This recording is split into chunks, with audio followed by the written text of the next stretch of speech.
secret is I just smile and say, follow me.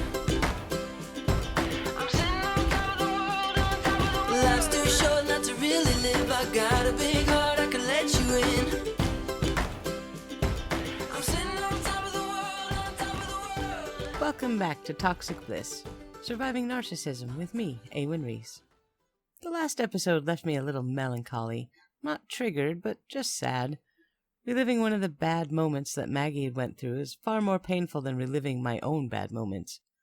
After I was done recording the episode, I took some time to talk with Maggie about it, and she was remarkably unaffected, and told me again that she wanted the story told and to keep going with it. I'm so proud of her and who she's become. In today's episode, we're going to cover some legal problems that cropped up for Mike. Surprise, surprise. I know there are some lingering unanswered questions about the logistics of this whole living arrangement, but all will become clear in time. Bear with me as I continue to lay the groundwork for everything that's going to come out in the future. I'm trying to retell the story without revealing anything that I didn't actually know at the time. Even though that would make things a lot clearer for you, the listener, it wouldn't be accurate, and I didn't get a lot of these answers myself until much, much later. Before we begin, as always, here's the disclaimer. I am not a psychologist, psychiatrist, or mental health professional. If you need help or if you're in a dangerous situation, please reach out. I urge you to call the National Domestic Violence Hotline. Their advocates are available 24/7 at 1-800-799-SAFE. That's 1-800-799-7233. All calls are free and confidential. You can also reach them online at www.thehotline.org. All right, let's jump into it. It was now mid-July, and things were going along as normal, under a very loose definition of the term normal. Eddie had started working nearby, which eased my mind greatly, and I had broached the subject with Mike. I explained to him that if he was planning on moving into the new apartment with me this fall, he was going to have a job. Even if he wasn't going to move out with me, I thought it would be a great idea for him to get a job and start paying me back for that $2,500 incident. He reacted poorly. Didn't I know that it wasn't his fault that he wasn't working? He had a great job working as a day laborer. He was making $500 a week. But the stupid boss wanted cheaper workers, so he fired everyone that was full-time with experience. He was also unhappy that I kept bringing up the $2,500. Why do I keep bringing up the past? If we were going to be a family and get married and all that, then our finances were joint anyway, so it didn't even matter. Asking him for a payback made it seem like we weren't really together, and he asked me if I was serious about our relationship. I put it to him another way. I said, all right, how about this then? Let's consider that $2,500 that I sent you for the first apartment as a gift then. In exchange for that gift, you can pay all the deposits for the apartment in November, okay? That was fair, and then we'd be perfectly even when we started our new life together. Clean slate. He didn't like that idea either. You know what? I am so tired of this, he said. He opened a drawer in the desk and took out a checkbook. He wrote me a check for $2,500 and signed it angrily. There. Just take that and deposit it. Good luck. Now we're even. Happy? Well, I knew for a fact that that check wasn't worth the paper it was printed on.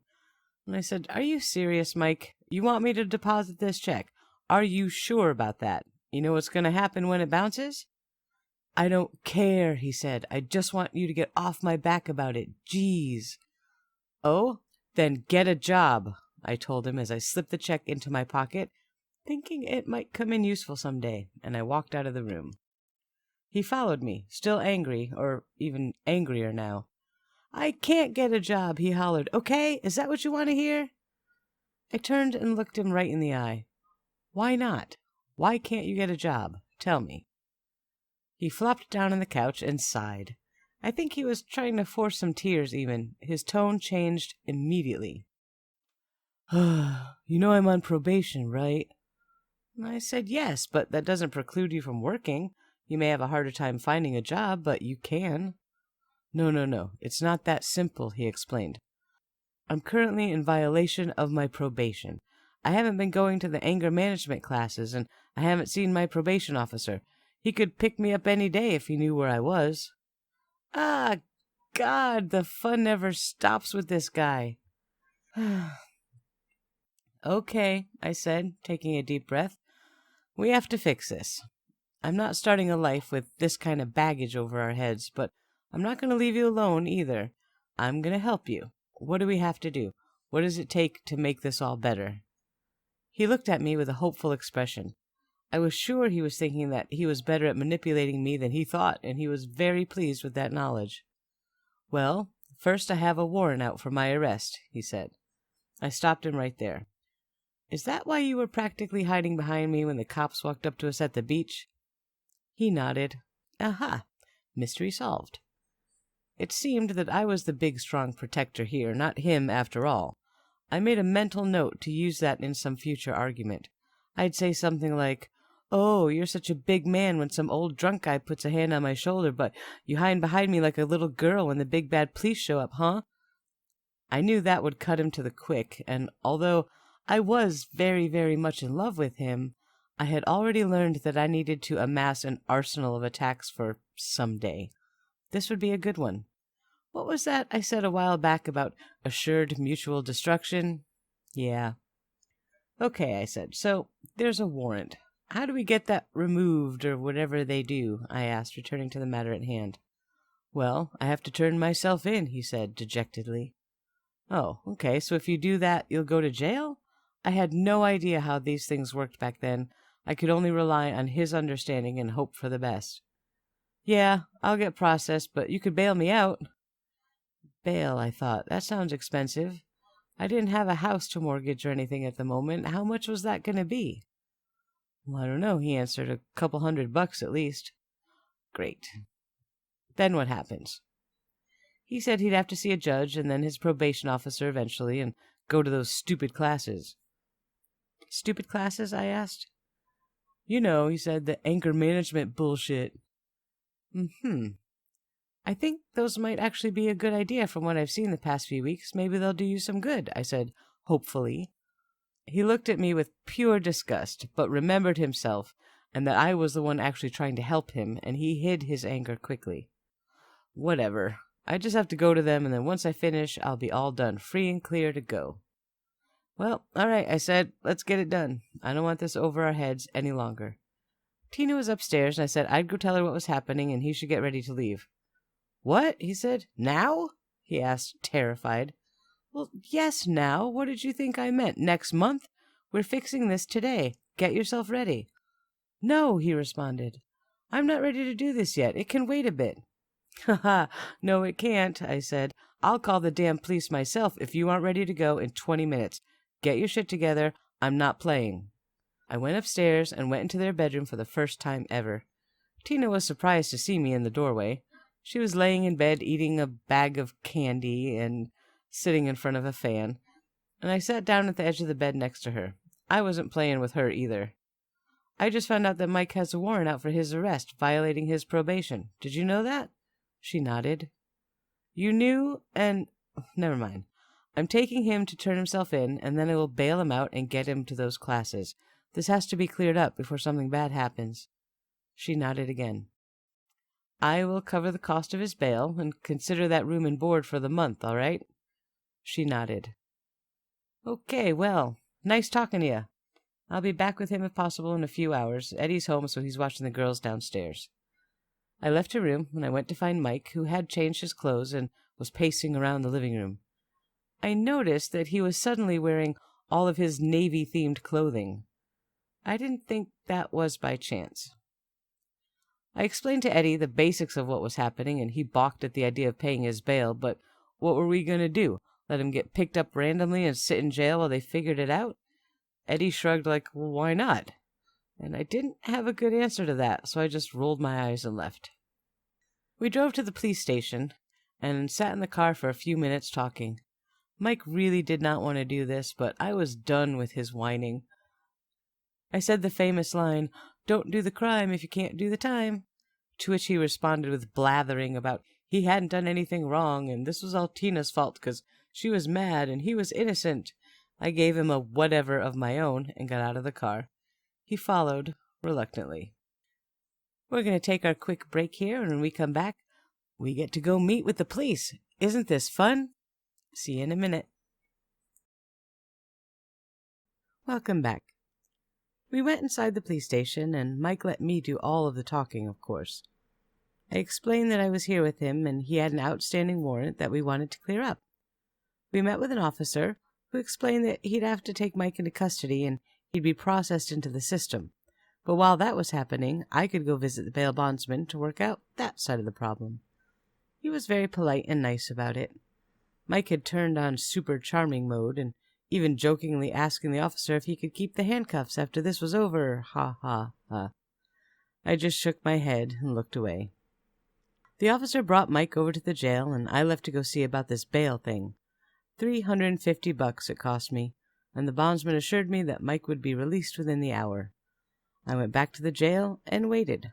Sure enough, about 45 minutes later, Mike came walking out of the jail with a bounce in his step. I wasn't feeling quite so happy, but at least he was all right.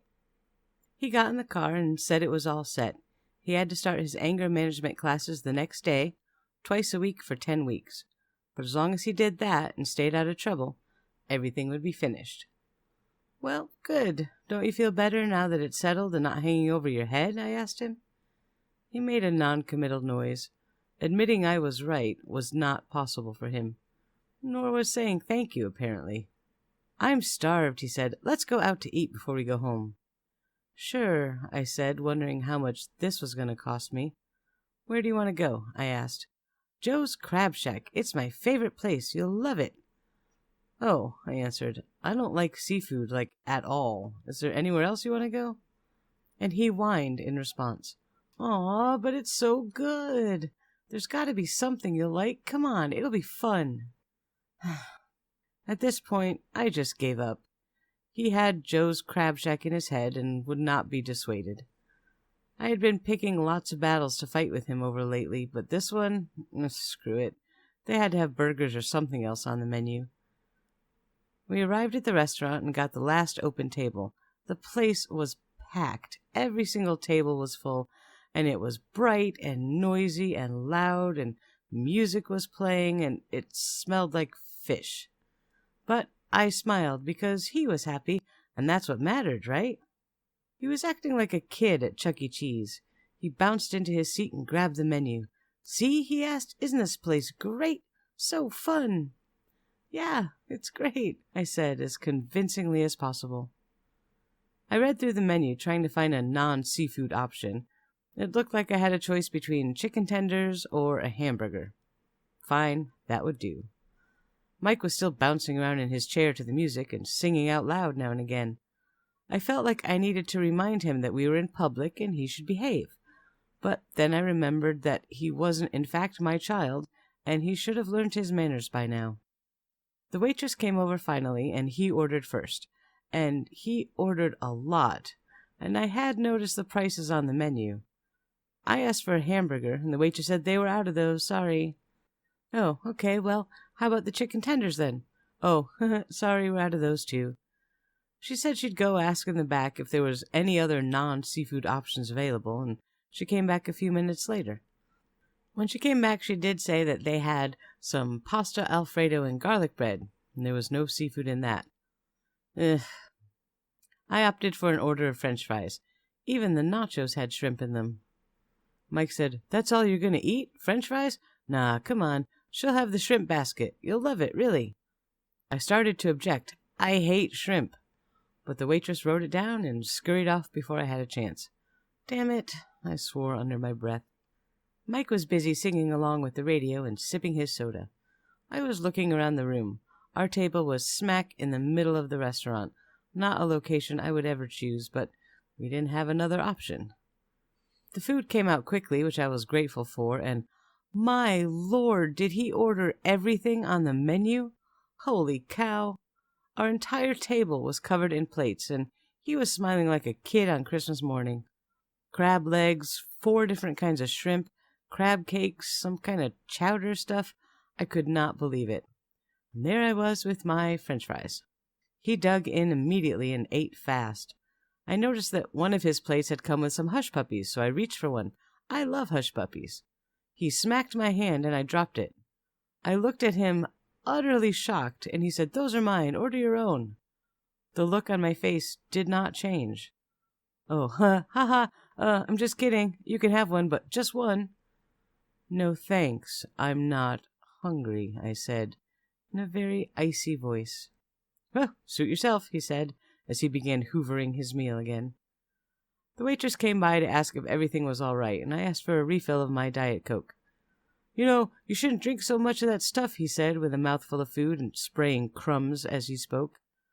Good grief, we were going to have to fix that. Right now, I didn't think that my eating habits were a primary concern. As he was finishing up his food, he leaned back, stretched, and let out an enormous belch. Now, I can appreciate a really good burp after a good meal, but certainly not in public. I was mortified. He laughed. A guy at the table beside us clapped, and another nearby table giggled quietly. I wanted to turn invisible. I looked for the waitress so I could flag her down for the check, but I couldn't find her. I was scanning the dining room when I saw a line of waitstaff come out of the kitchen. They were holding a little birthday cake with a sparkler on it. The music changed. People stood up and started walking in a conga line behind the waitstaff, and oh my God, please, no.